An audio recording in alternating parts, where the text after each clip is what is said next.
Hello student, welcome to learning की दुनिया.com। आज हम Allama Iqbal open university BA 419 का पेपर सॉल्व करेंगे। स्टूडेंट, ये पेपर सॉल्व करने से पहले ये बात याद रखें कि अगर आपने यही कॉपी पेस्ट किया तो आप फेलियर का सामना कर सकते हैं या किसी भी UMC का सामना कर सकते हैं। ये नोट हमने यहाँ पे लिख दिया, काइंडली इसको ज़रा पढ़ लीजिएगा। तो ये फिर इस वीडियो के बनाने का मकसद क्या है? इस वीडियो के बनाने का जो मकसद है वो ये है कि आपको इसके पेपर के बारे में समझ देना कि आपने उसको कैसे सॉल्व करना है, क्वेश्चन क्या होगा, पैटर्न क्या होगा। उसको रीड करें, चूँकि बुक्स तो आपके पास पहले ही हैं, तो उसको रीड करने के बाद प्रॉपरली लिख लीजिए, ठीक है। तो चलते हैं असाइनमेंट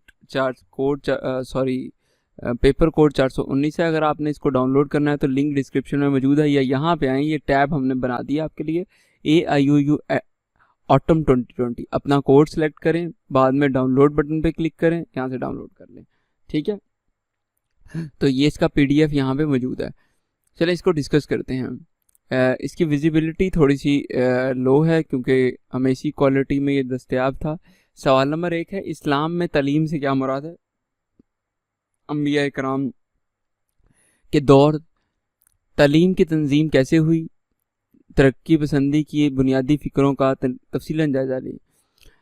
अच्छा स्टूडेंट, सबसे पहले तो ये कि अंबिया इकराम जितने भी आए उन्होंने तालीम की बहुत भरपूर प्रचार किया।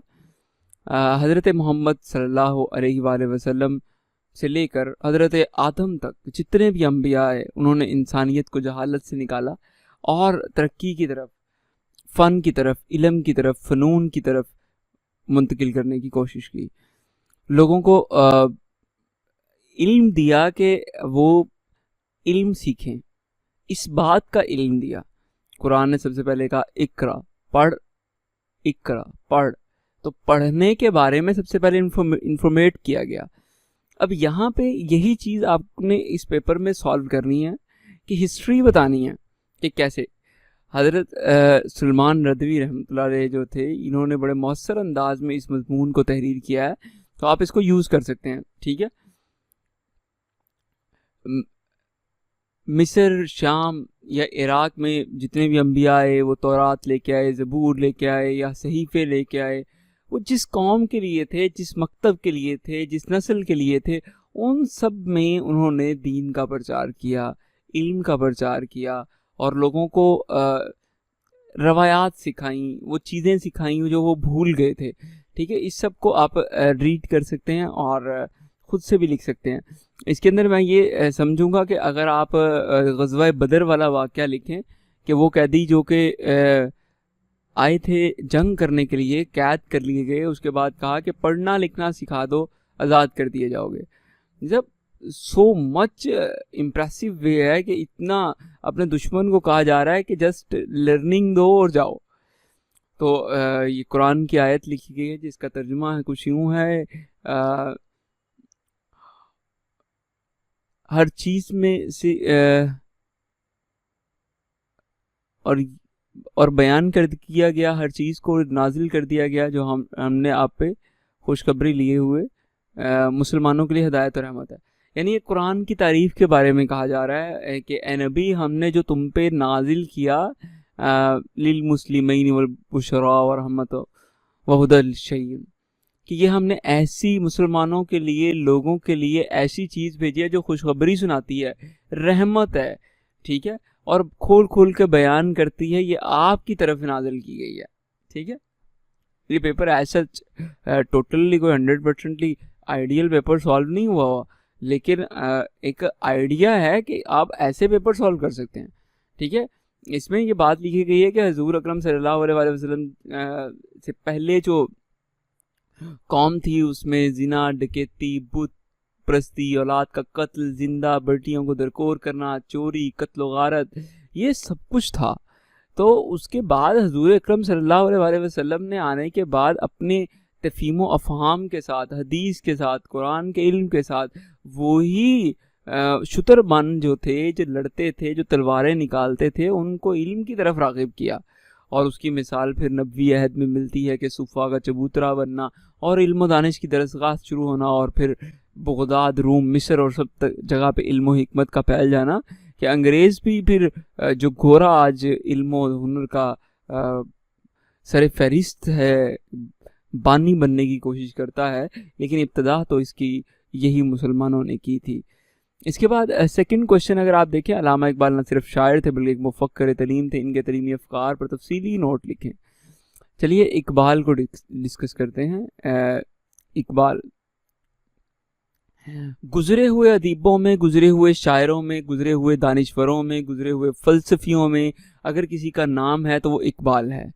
इकबाल एक लिखारी थे, अदीब थे, नसरनिगार थे, शायर थे, और उनकी कोशिशों से तालीमी तरक्की बहुत की मुसलमानों ने।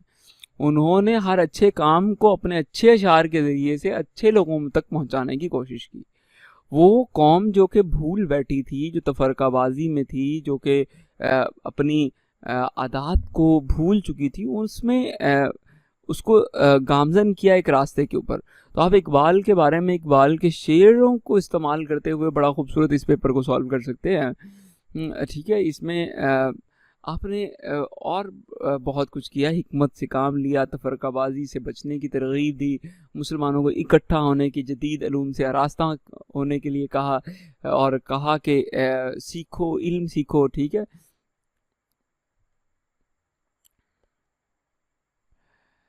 इसके अलावा इसमें बहुत सारी चीज़ें मैं देख रहा हूँ जो कि बेतरतीब से जुमले हैं जो सॉल्व्ड क्वेश्चन यहाँ पे किए गए हैं।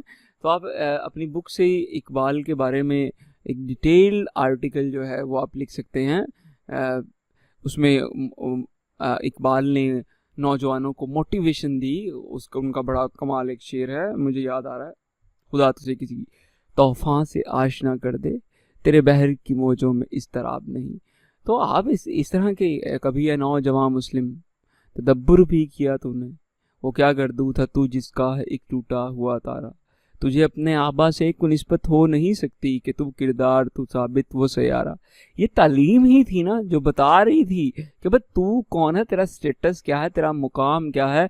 शिकवा लिखी, जवाब शिकवा लिखी, और बहुत सारी चीज़ें स्टूडेंट्स के लिए लब्बयाती लिखी है, तराने लिखे, और ये सब कुछ तालीम की तरफ रग़बत दिलाई गई। आपने बाकायदा एक बेहतर तरीके से लोगों को तालीम की तरफ राग़िब किया। इसके बाद थर्ड क्वेश्चन को अगर हम डिस्कस करें तो निसाब के बुनियादी तसव्वुरात की वजाहत करें, पाकिस्तान के तालीमी निज़ाम को कैसे बेहतर बनाया, अपनी राय को तफसीलन लिखें। अच्छा, निसाब होता क्या है? निसाब वो एक करिकुलम है, निसाब वो एक ऐसी चीज़ है, निसाब वो किताबों का मजमुआ है, निसाब वो सोच है जो कि हम अपने बच्चे को पढ़ाते हैं ताकि वो उसकी ज़रूरियात, जहनी, दिमागी, अखलाकी, माशी ज़रूरियात को पूरा करे। तो सबसे पहले आप इसमें निसाब की डेफिनेशन लिखिए, इसके बाद निसाब को एक्सप्लेन कीजिए, निसाब में क्या आता है। निसाब में दो चीज़ें आती हैं, एक तो वो जो आप किताबों में पढ़ाते हैं, एक उसके साथ गैर निसाबी सरगर्मियाँ आती हैं, और इसमें मुख्तलिफ आर्टिकल्स हैं। पाकिस्तान के आइन के मुताबिक कहा गया है कि वफाकी हुकूमत जबकि बच्चों की उम्र की 5 से 16 साल तक पाबंद करता है कि इसको बच्चों के तमाम तर रियासत करेगी। अच्छा, इसमें एक बात बताई गई है कि भाई निज़ाम तलीम पाकिस्तान में ये है कि आर्टिकल 25A के बार ए जो है वो बताता है कि बच्चों की जो 5 से 16 साल तक का बच्चा है उसका ख़र्चा हक रियासत पाकिस्तान उठाएगी। तो बेसिकली ना ये देखें लिखा तो गया है, लेकिन सवाल की रिक्वायरमेंट है निसाब के बुनियादी तसव्वुर। निसाब का बुनियादी तसव्वुर क्या है? निसाब का बुनियादी तसव्वुर ये है कि वो हम आहंग होना चाहिए बच्चे की सोच से, बच्चे की क्लास से, बच्चे की नज़रिए से, वो अहाता करता हो कुन ज़हन बच्चों को, लाइक बच्चों को, सबको। वो रिक्वायर्ड करता हो कि वो उसकी क्लास के तकाजे क्या हैं, उसकी उम्र के मुताबिक वो बच्चा इस काबिल भी है कि वो उसे लर्न कर पाएगा या नहीं। आप ये स्कूल ग्रेड, सानवी, प्राइमरी, मिडल और इंटर, इसके अलावा ग्रेजुएट लेवल के निसाब को, इन तमाम बातों का ख्याल रखना ज़रूरी है। निसाब के अंदर ख्वानदगी को बेहतर करने के लिए, निसाब के अंदर आप कह लें ख्वानदगी के अलावा उसमें और भी बहुत सारी चीज़ें होनी चाहिए। को करिकुलर एक्टिविटीज़ के बारे में होना चाहिए, जायज़ा के बारे में होना चाहिए, जिसे हम इम्तिहान कहते हैं। एजुकेशन की एक बहुत आला टर्म है जायज़ा। तो जायज़ा के तरीके होने चाहिए उसके अंदर, ठीक है। ये बहुत सारे, उसमें तदरीस का बताना चाहिए, उसमें डायरेक्ट तालीम का बताना चाहिए, इनडायरेक्ट बताना चाहिए, पूछ के किसी तरह से बच्चों को बेहतर करना चाहिए। इसके अलावा इसमें मज़ीद ख़वानदगी की कुछ शरह लिखी गई है, और इसमें पाकिस्तान के आइन के बारे में और स्कूल और कॉलेजेस के बारे में कुछ चीज़ें लिखी गई हैं। तो मैं ये समझता हूँ कि अगर आप